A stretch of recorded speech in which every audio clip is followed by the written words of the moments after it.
In this video, I'm going to tell you the history of Honda.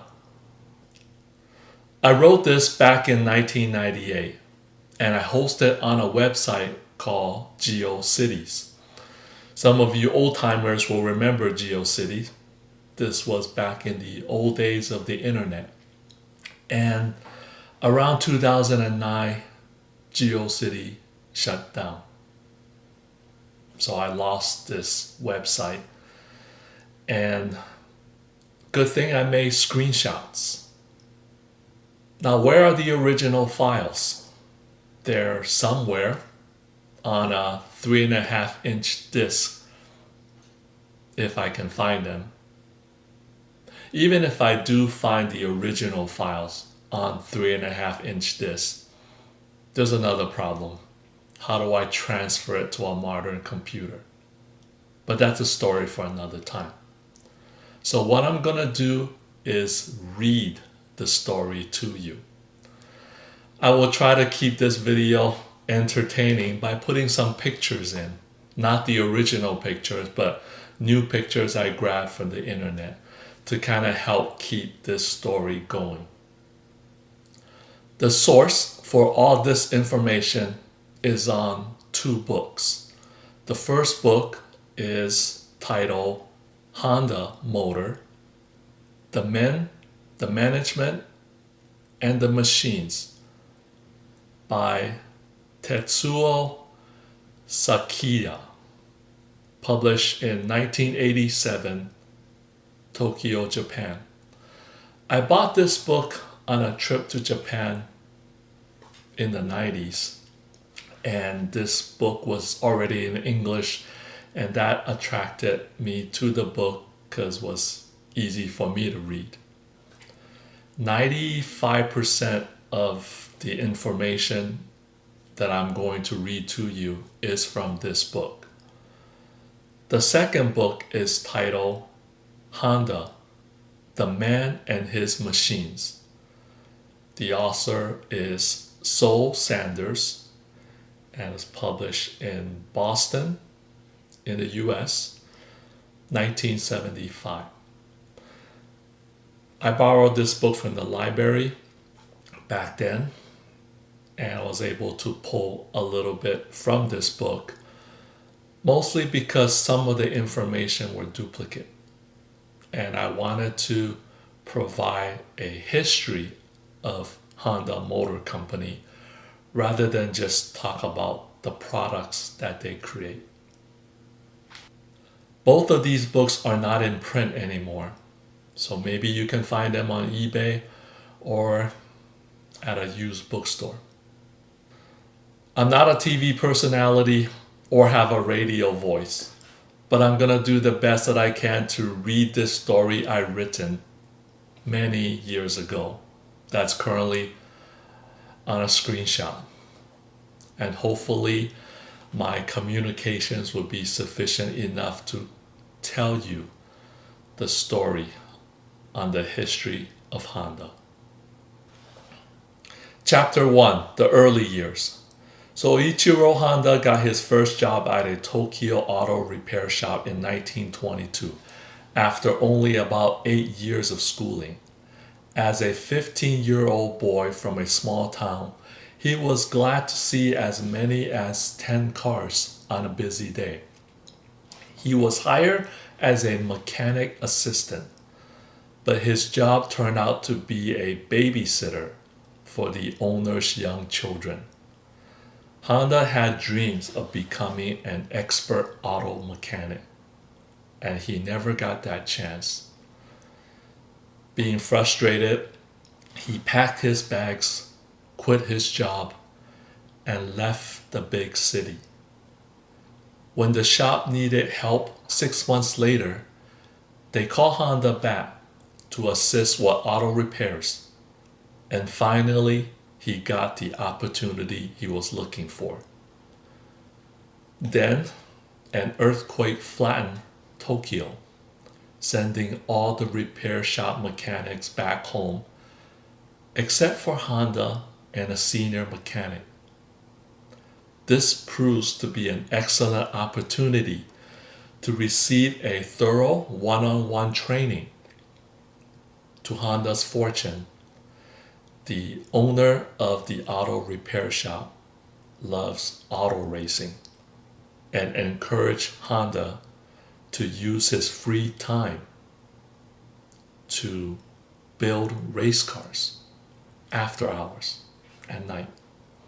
So he did, using an old 8-liter V8 fighter plane engine to power his car.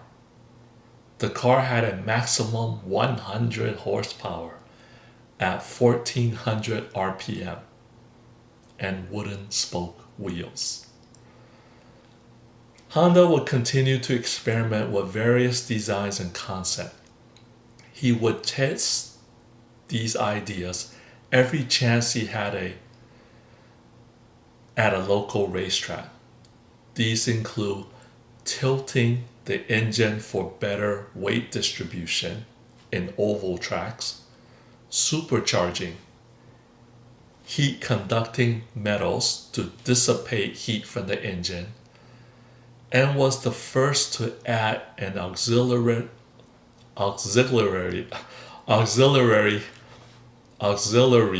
radiator to improve cooling. The result was an engine that did not blow up in a race. Remember, this was still in the 1920s.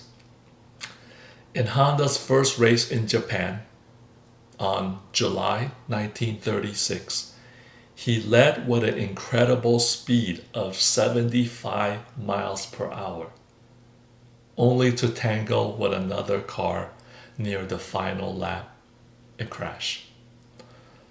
Honda was thrown from the car, his face crushed, his shoulders dislocated, and both wrists broken. Although Honda did not win, he was given a trophy for setting the average speed record of 75 miles per hour in Japan, a record that was not broken until 10 years after World War II. Chapter 2: The First Company.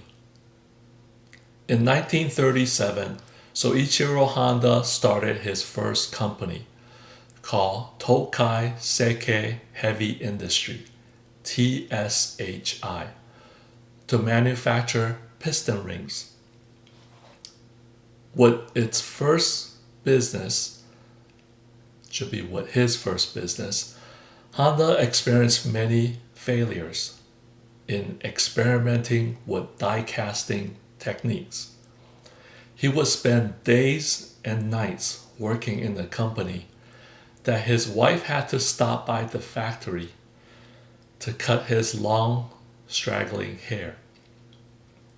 Honda had a simple belief: a piston ring made out of such small amount of material, when done right, it could be sold at a good price. At that time, TSHI's piston rings were more valuable than silver in the same weight. By perfecting the die casting method, he began expanding to manufacture cast iron spokes in place of wooden spokes in the wheel. The idea was revolutionary, and Honda was granted a patent on producing metal wheels. The piston rings were such high standards that Honda landed its biggest customer, Toyota Motors. Toyota Motors was impressed with the quality of the product and TSHI, that it offered 450,000 yen, equivalent of $1 million today, back in 1998, for Honda's complete 100% ownership of his company. In other words, Toyota wanted to buy Honda. Honda accepted the deal and decided to live the rest of his life in comfort, sort of semi-retired lifestyle. But automobiles and racing was still in his blood. Chapter 3, the first Honda. After the end of World War II, Soichiro Honda established the Honda Technical Research Institute on October 1946. Post-World War II days were very harsh. Japan faced many shortages of the basic needs such as food, water, and medicine for its citizens. People in cities, which were completely destroyed by the war, had to travel great distances to the countryside farms to buy necessities of life. At a time when nearly all forms of public transportation were disrupted. So Honda's first project with the new company was to recycle small engines that has been used by the Japanese Imperial Army, and these tiny motors were bought cheaply and attached to bicycles and sold for a high profit. The popularity of his motorbike increased all over war-torn Japan, that bicycle dealers across the country came to Honda's factory with cash in hand to buy motors on the spot. As a very resourceful man, Honda also sold them special oils and gasoline too. Chapter 4, the businessman. At the same time, Takeo Fujisawa, a young educated man, had been pursuing his dream of being a businessman and running a company.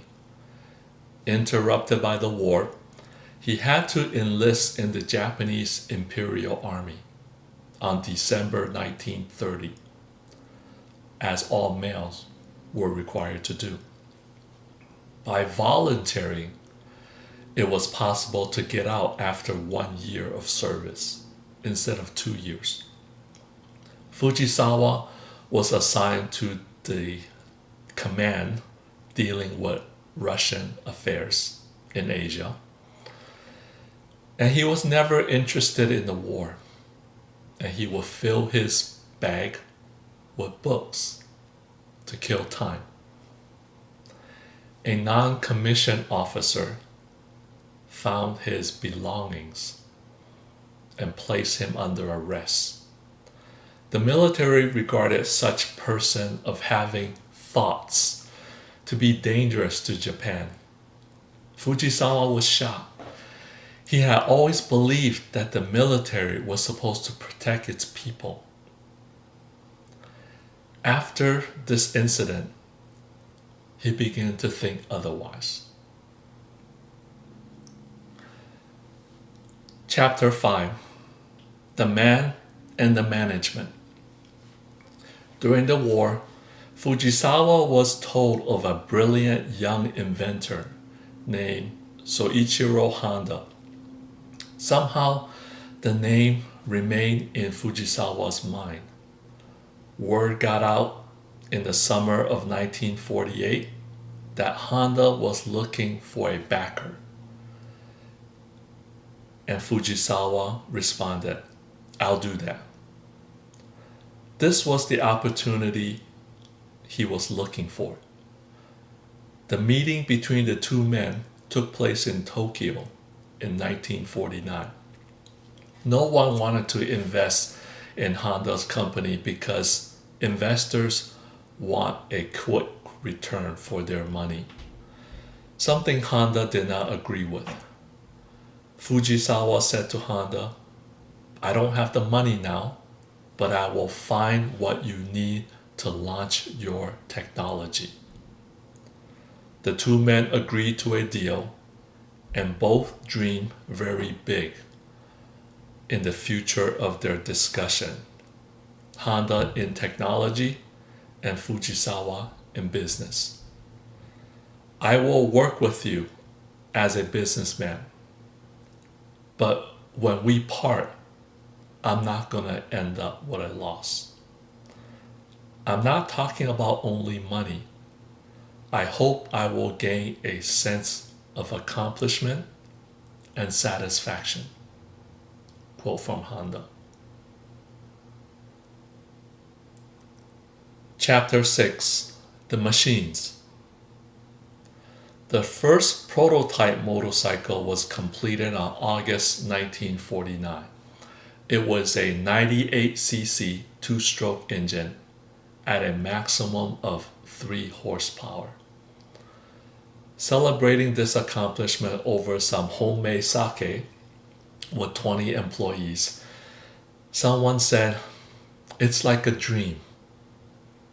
Honda responded, "That's it, the dream." So the motorcycle was officially called the Dream Type D. At that time, Honda also sold a 50cc engine to be bolted on a bicycle.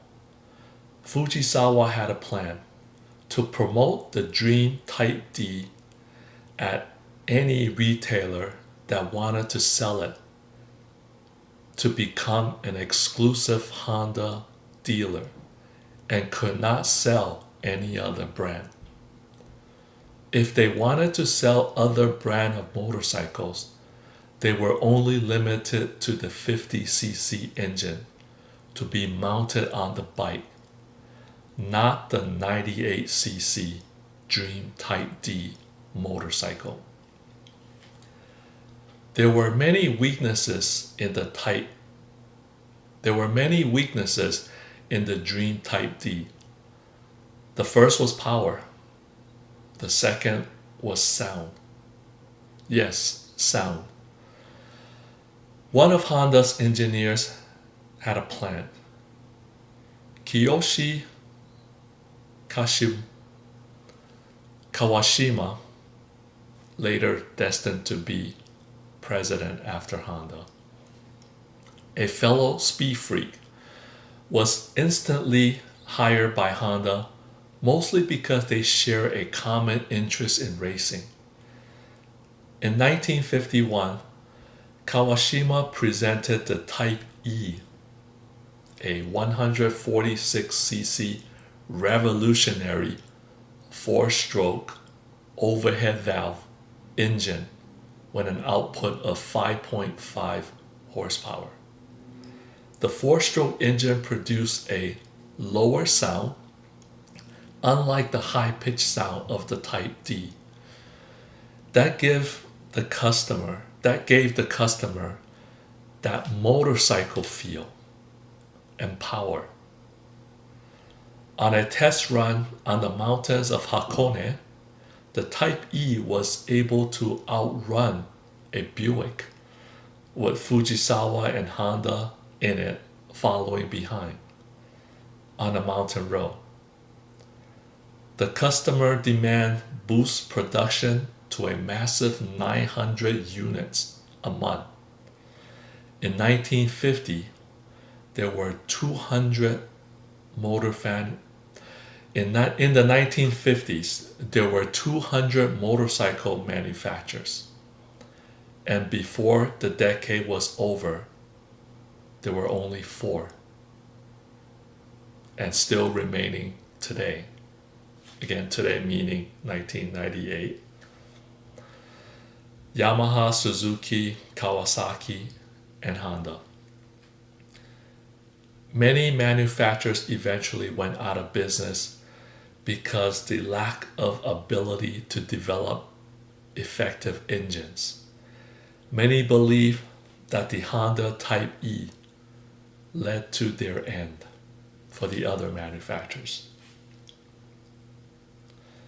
In 1952, there were 13,000 dealers that sold Honda products. The product line expanded to include the Cub, Bentley, and Juno, the world's first scooter. The rapid growth of Honda was due to Fujisawa's ingenious idea of marketing separate products to different customers. For example, the Type E was sold through bicycle shops. The Cub was to lower income people. And the Bentley, not Bentley, was for performance enthusiasts. And Juno was a scooter sold only in the city. The different network reduced confusion on the customer's part by reducing your choices and only sold the type of product to that specific customer, to what the customer wants. Fujisawa was slowly realizing his goal of 1 billion yen in sales a month, a very respectable number back in 1952. Chapter 7, Sign of the Times. As fast as Honda rise to the top, the foundation was about to fall. Just 2 years after its peak in 1954, Honda faced its biggest foe, its customers.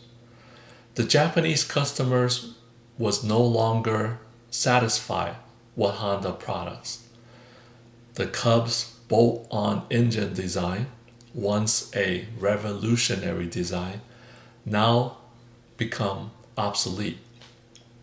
The Bentley motorcycle's sound was now considered too loud, and the Juno scooter's attractive plastic body cover, which was the strong selling point, caused the engine to overheat.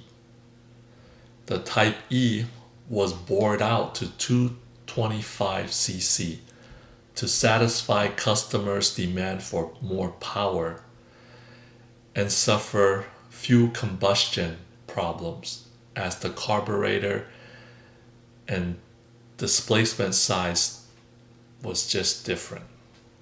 In other words, the product was not selling, and Honda nearly turned pale as inventory began to pile up month after month. The exact products that he loved so much were just not selling. But Honda was a stubborn man. His rookie engineers told him that it was the carburetors that need to be redesigned on the Type E, for example. But Honda insisted that there was nothing wrong. Honda never publicly admit to any shortcoming on his projects. But perhaps deep inside, he knew they were right. Honda took a visit to Mikugi Koyo, a carburetor manufacturer in Odawara. Putting aside his pride, a few Mikuni carburetors were mounted on the 225cc Dream Type E motorcycles, and on the test track, the problem was solved, and the Dream Type E ride like a dream again, with the power and performance that earned the Honda name. Fujisawa also experienced problems on the business side. He ingeniously found a way of floating money that helped Honda grow, and now it was catching up fast. A common and simple business term today, in today's thinking. Honda would use money borrowed from the bank to pay suppliers and then the workers to sell the product, then collect the money, and then pay the bank back, like a loan. This system worked perfectly when business was good. But once the product stopped selling, keeping the money afloat was a challenging time as bankers come to collect their money. The labor situation did not help either, as Japan's labor union began to organize, just like the US back in the early 1920s, and demanded workers' rights and better working conditions. Honda's plant was not spared from the strikes and violent demonstrations. In the end, Fujisawa not only accepted the union's demand in full and even paid extra benefits to its 2,000 employees because they were considered family. Chapter 8: The Race. The only way Honda products were to gain respect of the world would be to compete overseas. The first foreign race was held on the Isles of Man between England and Ireland. When Soichiro Honda arrived, he was surprised by the competition. The competitors' engines were 3 times more powerful at the same displacement. Also, the chains and tires were more superior than what Honda got. Being isolated in Japan, he was overwhelmed by even the basics of what he was up against. Honda thought he might have dreamed a little too big, a little too soon about taking on the world. But Honda and his engineers went straight back to work. He focused on reducing weight, insisting suppliers make better parts, and experimented with new designs. Honda also began to study internal combustions and exhaust gases, unburned hydrocarbons, carbon monoxide, and the combustion chamber, at a time when none of the US Big Three auto manufacturers or college university researched it. The result was applied to the race engines across the board. Now Honda engines had twice the horsepower compared to the competitors from US and Europe. Honda competed in all classes from 125cc to 500cc in the return to Isles of Man. Honda motorcycles continued to dominate year after year. The British Daily Mirror, a newspaper, reported that these machines were like fine watches.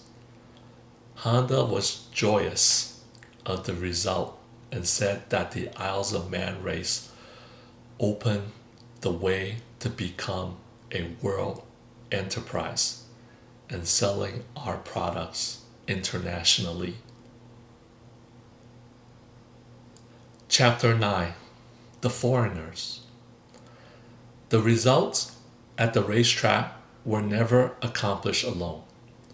All the winning motorcycles were rode by foreign riders.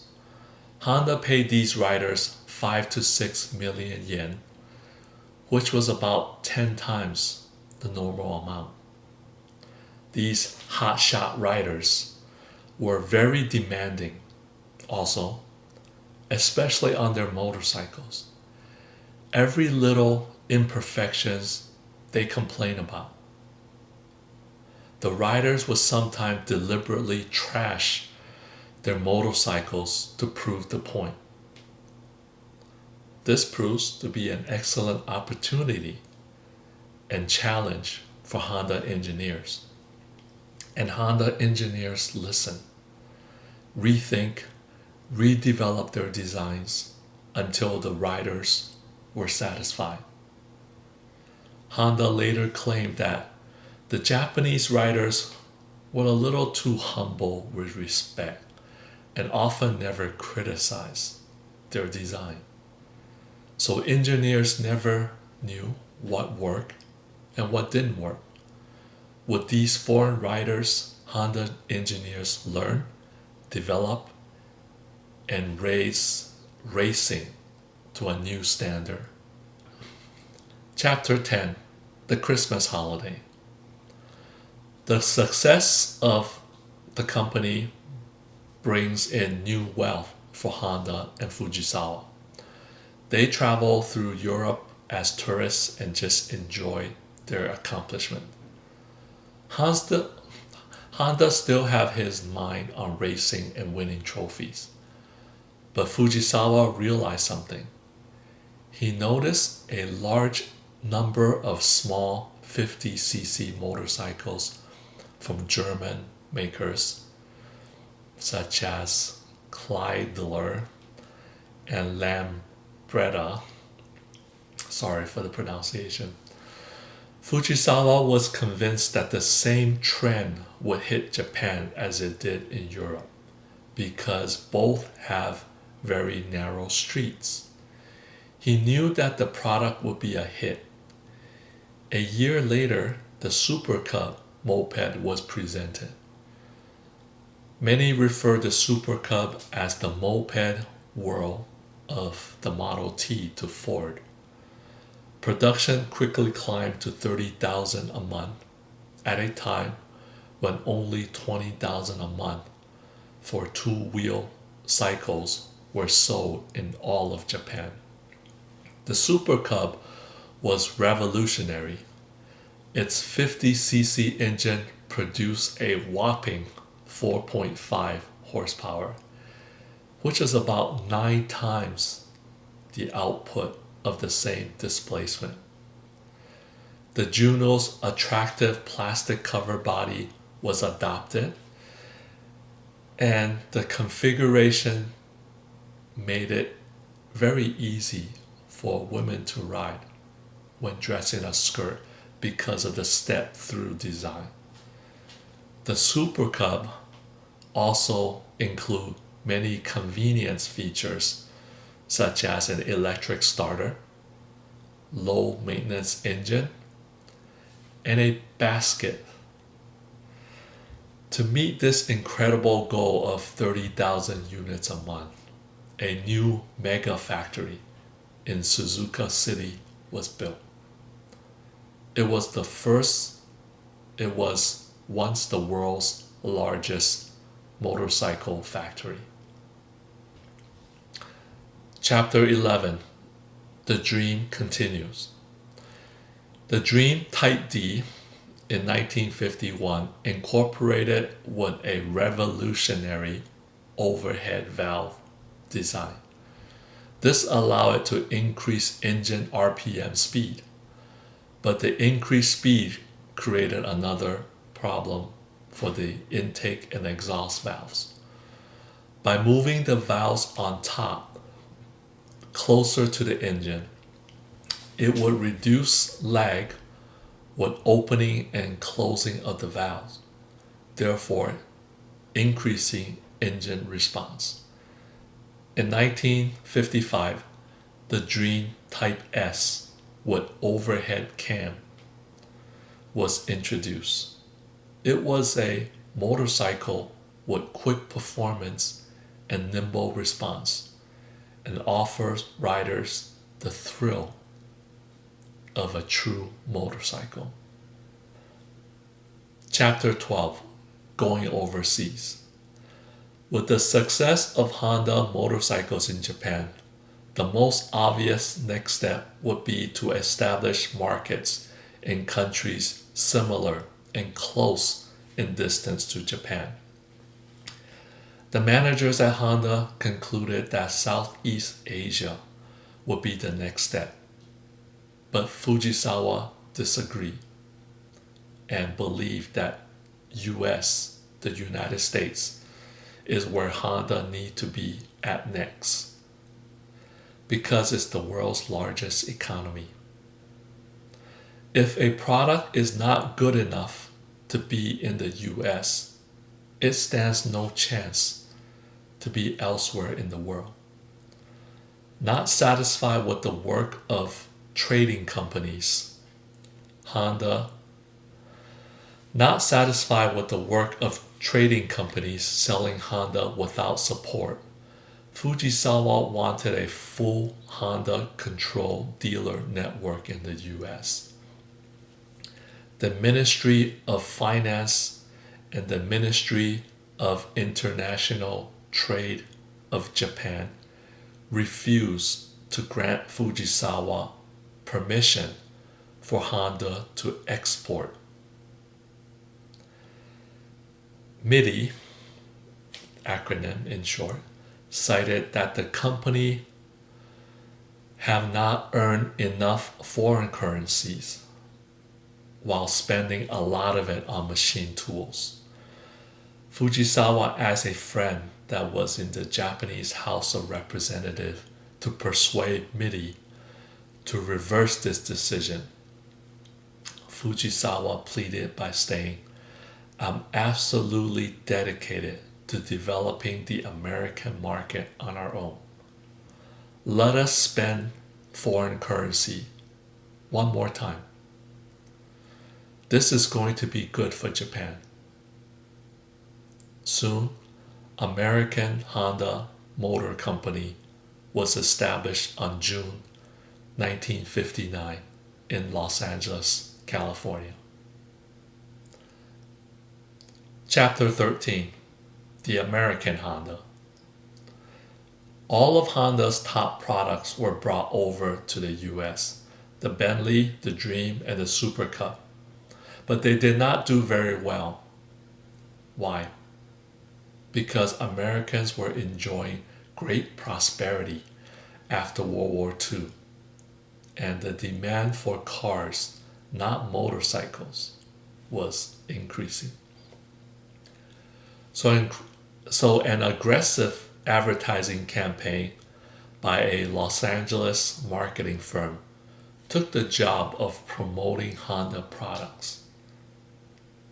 The slogan, "You meet the nicest people on a Honda," was followed, "The nicest thing happened on a Honda," quickly changed Americans' consumer appeal about Honda motorcycles. The image changed from being a poor, delinquent, uneducated to someone being a more sensible, smart, fun, and economic form of transportation. Chapter 14, MITI Rules. In 1961, Honda wanted to develop passenger cars. It was the most obvious next step. MITI had a plan to divide up car production into three sectors: mass-produced group, mini car group, and specialty purpose group. Therefore, the government see it as their duty to rebuild and control the Japanese economy. Also in the rules, it states that no newcomers were allowed into car production. Honda was outraged. What happened to the democratic free enterprise set up by the occupational forces after World War II? Honda launched a media campaign attacking the government of Japan.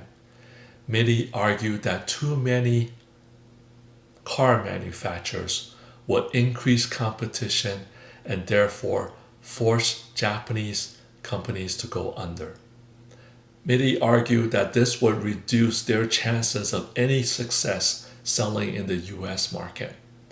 Other manufacturers were waiting on the sideline to see the result, including Mitsubishi, Fuji Heavy Industry, Subaru, and Toyo Kogi, Kagyo, Mazda, and Suzuki Motors. MIDI also wanted the power to control import, export, and investment. Two of the largest companies that lobby against Honda going into automobile productions were Toyota and Nissan. But they eventually sided with Honda in efforts to reduce power and control of MIDI. Eventually, MIDI will also control Toyota and Nissan too in their business affairs if MIDI was not being checked at this time. Without the support of the two auto manufacturers in Japan, Toyota and Nissan, MIDI would not have changed the ruling in the auto industry and become unregulated. Chapter 15, F1. Ever since the Isles of Man motorcycle victory, the R&D of Honda wanted to develop a race car.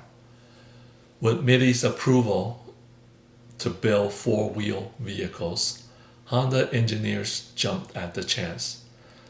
But the first vehicle out of R&D was a light-duty truck.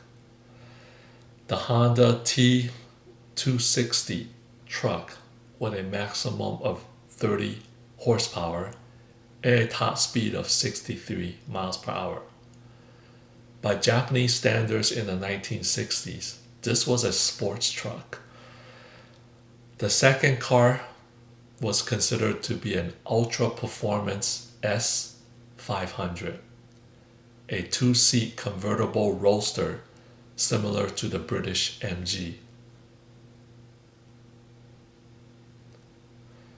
With only 500 cc's and 4-cylinder, it produced 44 horsepower at 8,000 RPM and reached a top speed of 88 miles per hour, matching the performance of engines that are twice its size.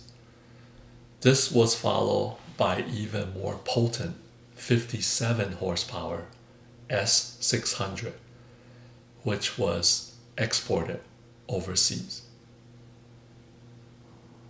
Chapter 16, Handling by Lotus. In 1963, Formula One program was underway by Honda. At that time, engine size was limited to 1500 cc to be increased to 3000 cc in 1965. This means that Honda need to be very quick in developing a race car before the rules change. A partnership was teamed with Lotus to build the chassis and select another foreign driver. Lotus was not able to find any drivers.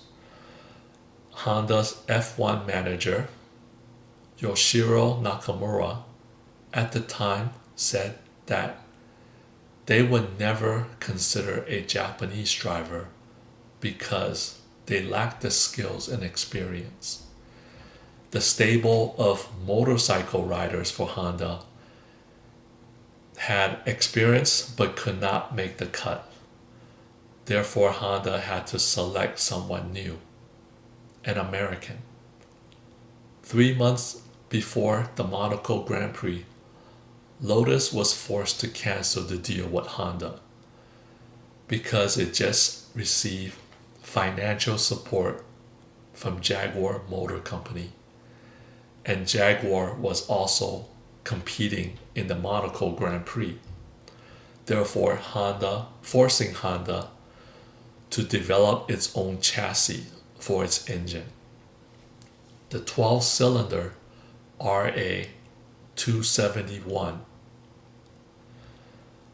Honda missed the deadline for the Monaco Grand Prix that year because it took them extra time to develop the chassis that they originally was working with Lotus on developing. Chapter 17. Back to F1. The Honda F1 RA271 made its first run in the German Grand Prix on August 1964. Day 1 of practice, the car scraped against the side of the racetrack. Day 2, the car overheated. Day 3, the day of the race, the car crashed when it hit an embankment 3/4 into the race. But Nakamura was not impressed with the RA271. Nakamura was not impressed with the RA271 in keeping up with the Ferrari and Lotus on the straight part of the track. A second RA271, now with fuel injection, was built and airflown in time to compete in the Italian Grand Prix in September. On the 78th lap, the car overheated. On the next and final race of the season, the US Grand Prix, the body was damaged on a practice run. And during the race, the coolant evaporated and the engine burnt out after 50 laps. Honda demanded that the American drivers push the car hard. The result was overheating instead of victory. Chapter 18. The return. The new F1 rules means a new engine. The 3-liter RA272 fuel-injected 12-cylinder engine. Another American driver was selected for car number 2. Introduced in the Monaco Grand Prix, both RA272 broke down in the race. With so many problems, Soichiro Honda went down personally to the US Grand Prix on October 1965 to look things over. Being a racing enthusiast, this was his first time witnessing his machines perform in a Grand Prix race. This also turned out to be his only and last Grand Prix race. To continue the story, finally finished in 7th place. Soichiro Honda was disappointed. He recalled, "I could hardly keep my eyes open during the race because I felt as though my entire system was turning upside down when I watched our machines." Would the F1 team down in spirit? Nakayama, the F1 manager, flew back to Tokyo headquarters and asked for a complete control of the F1 program from the results of the last race, and Honda agreed. Nakayama reorganized the entire structure based on the right man for the right job, and throughout the old system of seniority. During the race, from the start, one of the RA272 was in first place and never looked back. This led to an incredible first and fifth finish for both the Honda cars. Nakayama then cable from Mexico, Vendi Vida Vici. Again, sorry for butchering those words, those Spanish words, I believe, which translate to, "I came, I saw, I conquer." A message that Julius Caesar sent from Rome after a victory. Though it was not Spanish, Latin maybe. Chapter 19, up in the air. Soichiro Honda was always in the forefront of thinking. That doesn't mean he was always correct. Chief Engineer Takashita Kumi had been working on various designs for Formula One and Formula Two racing. Kumi was ordered to stop by Honda and devote all his effort to develop air-cooled racing engines. In Honda's own workshop, he believed that air-cooled engines was superior to water-cooled engines. Many, including Honda's closest engineer, thought he was crazy. Honda argued that the success of the German Nazi army in North Africa against the British army was due to their vehicles. In the hot African desert, there was extreme heat and no water, and the German vehicle had greater mobility with their air-cooled Volkswagen engines versus the water-cooled British vehicle. Kumi have already been working on very successful RA300, winner of the Italian Grand Prix, and a much improved next generation RA301. But being that he was a loyal engineer to Honda, he went to work on air-cooled engines. Kumi was against the whole idea from the beginning, but he had to build the best air-cooled engine possible. The result was the RA302. Chapter 20, Running on Air. Both the air-cooled RA302 and water-cooled RA301 competed in the 1968 season. In the opening of the French Grand Prix on July 7, the RA302 ran into problems with overheating and causing the engine oil to evaporate. Therefore, the driver of the RA302 was told to slow down and just finish the race, trailing last in the entire race. Probably due to poor performance, the RA302 crashed with a full tank of fuel and exploded into flames, killing the driver. Sadness dawned the entire Honda F1 team as they returned to Japan. Even with the water-cooled RA301 finish in second place, what awaited the F1 team was Honda's plan for a mass-produced 1300cc air-cooled compact car. Kumi was asked to join this team also. He was flabbergasted and said, "This company doesn't learn anything."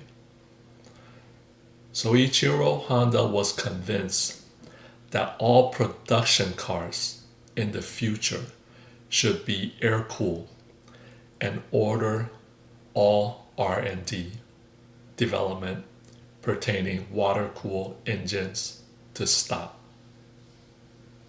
Chapter 21, Air Honda. Incorporating the F1 technology into mass-produced car was the 1967 N360 minicar.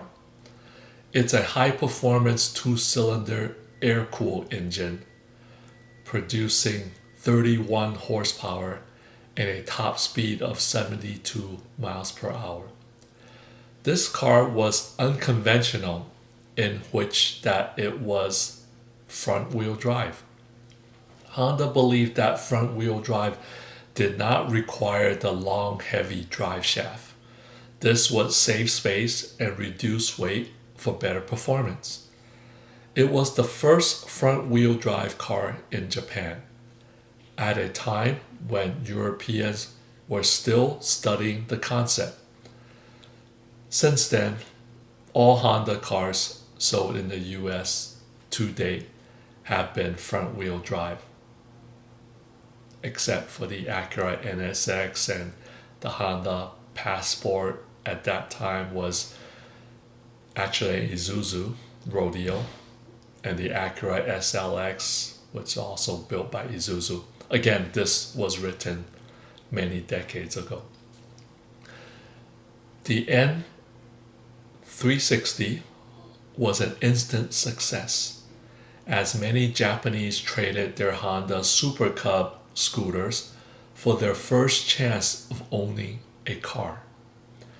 The mini car boom changed Japan's transportation demands from motorcycles to cars. Honda was convinced that this theory was correct and that all cars in the future will have air-cooled engines.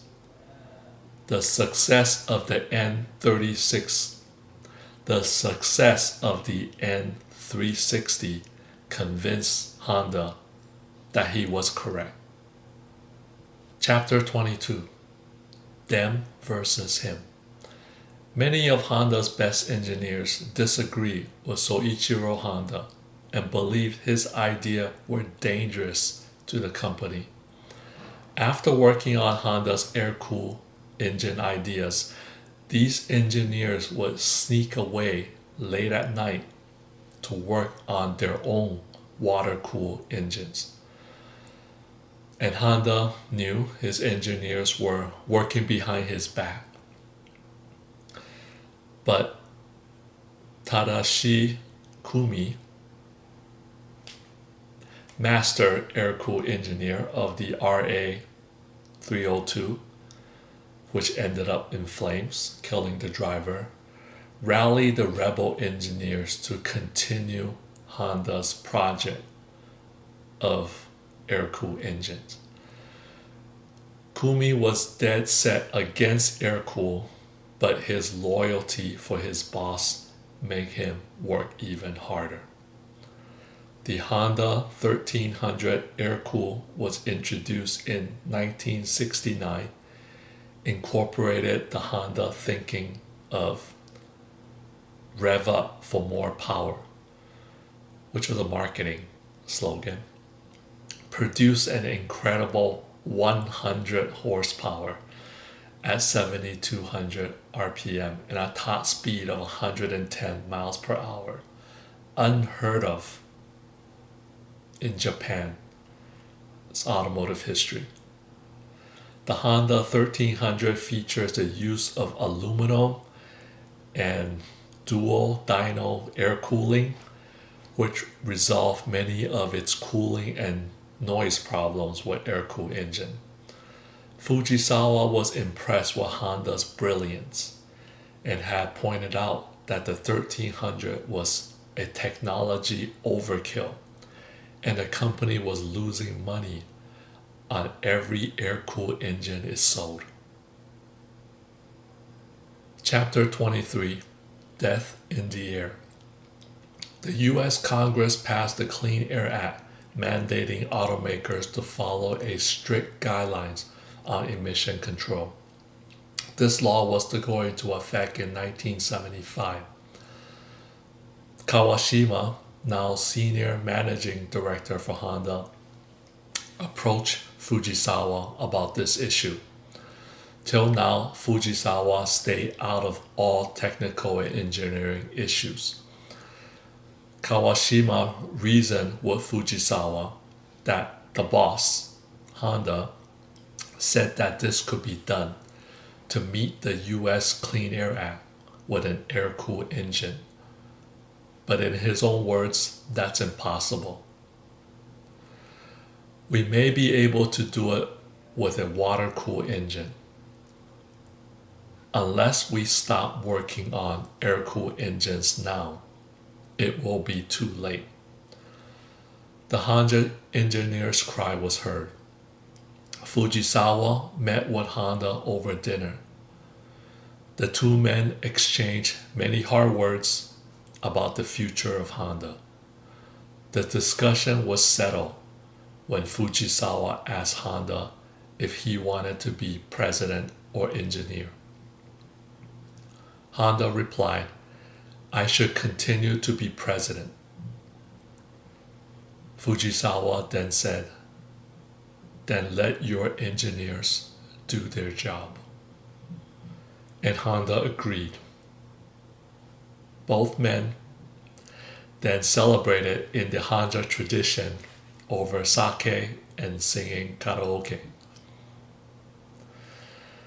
The next day, Honda addressed everyone and gave his blessings for them to work on water-cooled engines again. His engineers were very careful about the subject of air-cooled engines and never bring it up in discussion, knowing how strongly Honda believed that air-cooled engine was the future. Honda's true feelings were never known, but he never smiled when talking about water-cooled engines. Chapter 24, Cold November Rain. The first prototype water-cooled was driven by Honda in the cold November rain. After the ignition was turned off, Honda responded with a smile. "It's warm in here." Water-cooled engines retain engine heat, whereas air-cooled engines did not. The dispute showed that Honda's technological instincts were defeated by organizational structures of the engineer. Years later, Honda said, "Air-cooled engine designs was the limit of my technology." In his humble way, Honda was glad to see the engineers he taught were now grown-ups, which is why he did not take any disciplinary action against them when they secretly went to work on water-cooled engines. Chapter 25, Not All in the Family. Both of Honda's founders have refused to let their sons into the company, even at the entry level. It stems from the basic philosophy that everyone is equal. The only difference is their role in the company. Honda himself have said, no matter how outstanding the founder of the company may be, there is no guarantee that his son is equally capable. Fujisawa, being the businessman, know how important foresight to the company can be. The most dangerous situation would be Honda Motor Company without Soichiro Honda. The first part of the plan was to foster experts in various fields, like having several Soichiro Hondas.